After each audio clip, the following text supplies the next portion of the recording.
Ao longo dos anos, eu dei aula para realmente muita gente.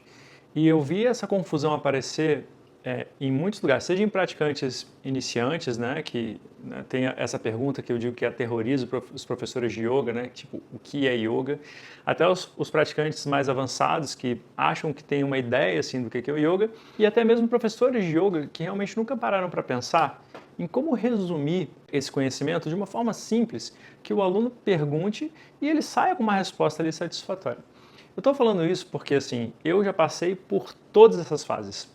Quando eu comecei a praticar, e aí comecei, como provavelmente você começou também, através das posturas, e depois eu fui me embreando pelos estudos. Assim, para ser honesto, quando eu comecei, o meu primeiro professor, ele dava aula de posturas e também dava aula dos textos da tradição. Ao mesmo tempo, sempre no começo, sempre no final da aula dele tinha um verso, né, de um texto como a Bhagavad Gita ou outra coisa, mas fundamentalmente posturas era o que eu conhecia.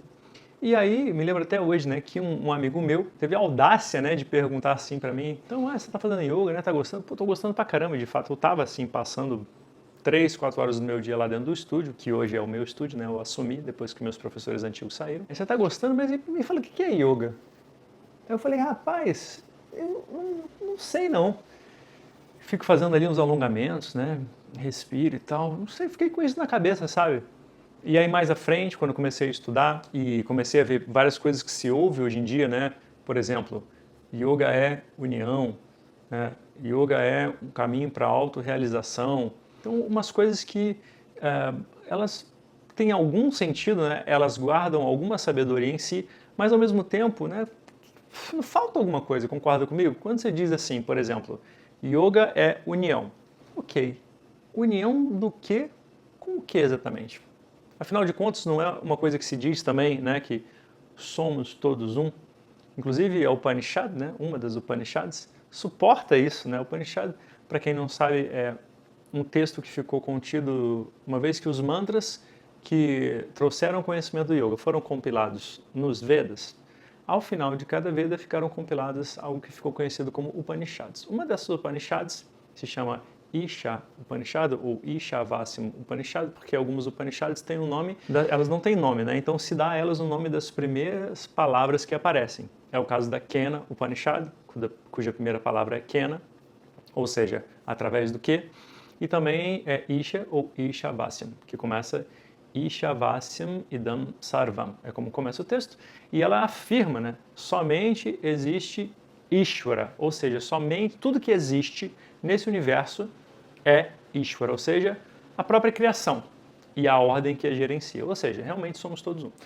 Mas é verdade que a gente, né, somos todos um? O que a gente está unindo? Afinal, o que pode estar separado do todo? Só tem uma coisa que existe, que é Ishvara, né, nessa pluralidade toda. E ao mesmo tempo eu olho para fora e vejo a pluralidade. Então, como assim, né? Eu vou unir o quê com o quê?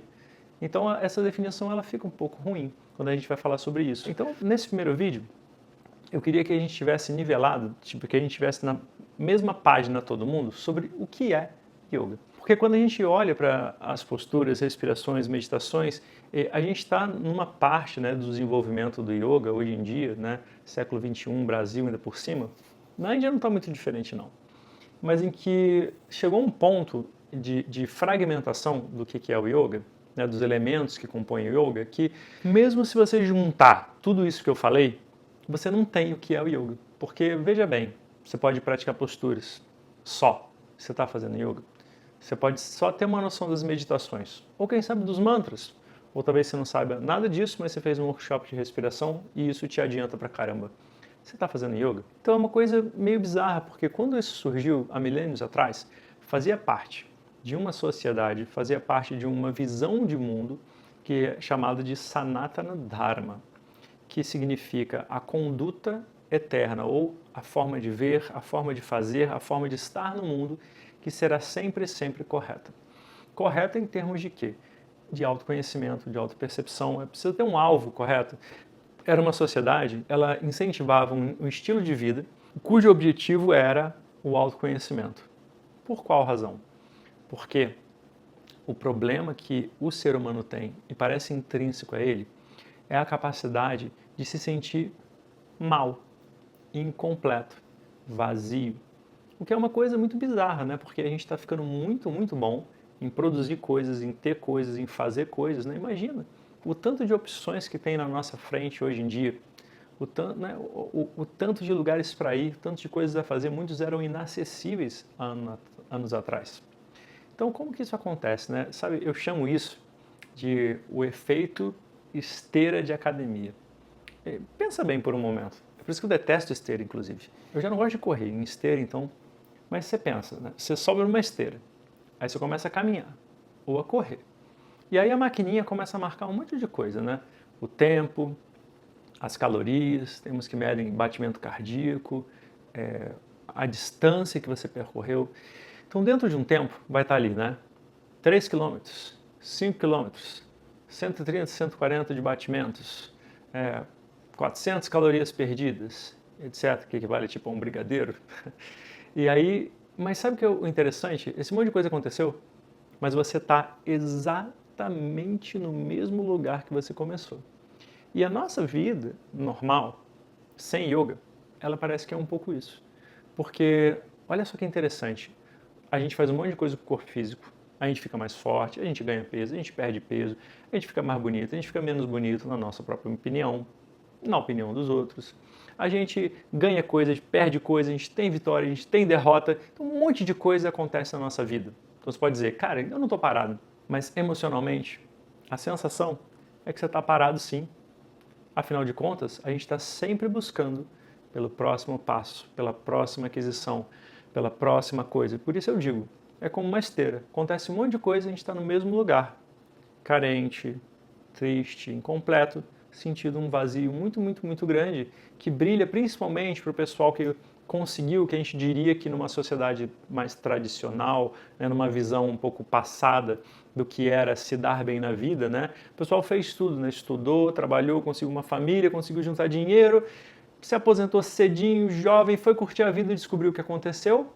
Descobriu que não bastava, porque por incrível que pareça, os pratos saborosos perdem o sabor.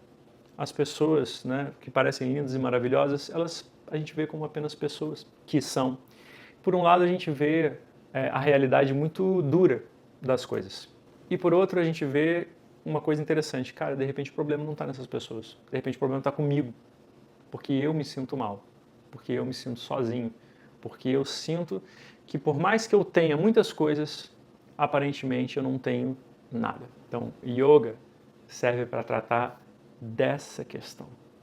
E por que eu falei que Sanatana Dharma, né, que estimula uma vida de yoga, mira no autoconhecimento? Porque essa sensação, né, eu não sirvo, eu sou vazio, eu sou incompleto, eu sou triste, ela é baseada numa crença que não é verdadeira, que é a minha conexão com o meu pensamento, a minha conexão com o meu sentimento, a minha conexão com a minha personalidade. Eu acho que eu sou essas coisas, e ao achar, eu sofro. Quando então eu descubro que eu posso não ser essas coisas, eu começo a me libertar delas. Quando eu penso que nenhuma pessoa, nenhum lugar, nenhuma situação pode me dar alegria, paz e tranquilidade, porque afinal de contas, né? Pensa por um momento. Pensa num lugar que te dê paz. Pode ser praia, pode ser campo, mato, deserto, cidade. Pensa bem. Ok, vamos transformar agora esse lugar no que ele realmente é. Imagina que você está nesse lugar aí. Imaginou, por exemplo, você está na praia, você está no mato, você inspira profundamente do alto do morro, você olha aquilo lá de cima, o mar, o lago, as árvores e pensa: mas que paz. E aí, sabe o que acontece? Você percebe que o seu grupo inteiro foi embora, deixou você lá. Você de repente está perdido ali, numa praia deserta, numa ilha esquecida, no meio do mato. E de repente, cadê essa paz toda? Foi toda embora. Imagina uma pessoa que você ama de paixão, você admira, você fala, porque você existe, eu sou feliz. E aí, ou com o tempo essa pessoa passa a brilhar menos, né? Porque você vê ali os probleminhas que ela tem, todo mundo tem, afinal de contas. Né? Aquela coisa de começo, relacionamento, todo mundo é maravilhoso. Fim de relacionamento, todo mundo é horroroso, né? E no meio do caminho é onde a realidade bate a porta. E afinal de contas, aquela pessoa é maravilhosa ou ela é horrível? Nenhum dos dois. Depende do ponto de vista, mas com certeza ela não é o pilar da sua felicidade. E as coisas, então, nem se fala. A tua maior vitória de hoje é um troféu na tua estante juntando poeira no dia de amanhã. E se afinal de contas, então, a pergunta tem que ser: se a alegria, paz, serenidade não está num lugar para eu extrair, não está na pessoa para eu extrair, e no entanto eu sinto, onde que isso está? Dentro de mim. É a minha própria natureza. E o yoga, portanto, se torna um caminho de autoconhecimento e uma jornada interna para obter essa clareza. E nesse panorama, né, afinal de contas, eu tenho uma definição, beleza, mas como que eu faço isso? E aí a gente pode então ver com clareza por que essas outras coisas todas existem que eu falei lá no começo. Posturas, respirações, meditações, mantras, cantos devocionais são ferramentas que o yoga usa para te fazer acessar essa natureza que já é plena, já é tranquila e feliz em si mesmo. Então, aí fica mais fácil entender que se você tem um tronco central, que é o objetivo do yoga, esses ramos, né, eles ficam bem entendidos e ficam conectados entre si através desse centro, através desse tronco principal. E por outro lado, se você não tem esse tronco principal, você não tem como conectar uma coisa na outra. Afinal, como eu disse, né, você pode fazer respiração, mas não postura. Meditação e nenhum dos dois outros, né? Então, estou fazendo yoga, não estou, impossível de saber externamente. Depende do seu objetivo.